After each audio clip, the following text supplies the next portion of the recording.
Well, here I am in a creek. It's Tuesday morning.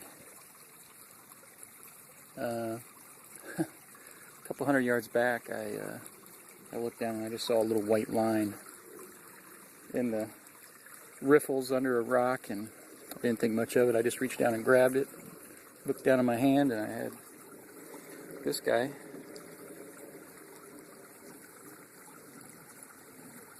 I wasn't very certain at all that it was an arrowhead, but it turned out to be a pretty good one. Just didn't get it on film. I would have been surprised.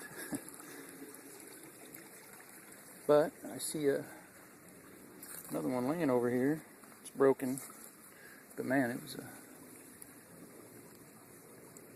heartbreaker.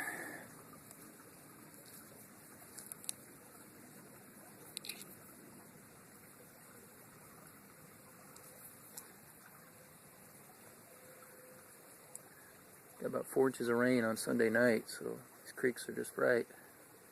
It's just a little warm out here at 8 o'clock. I'll get back to you if I find another one.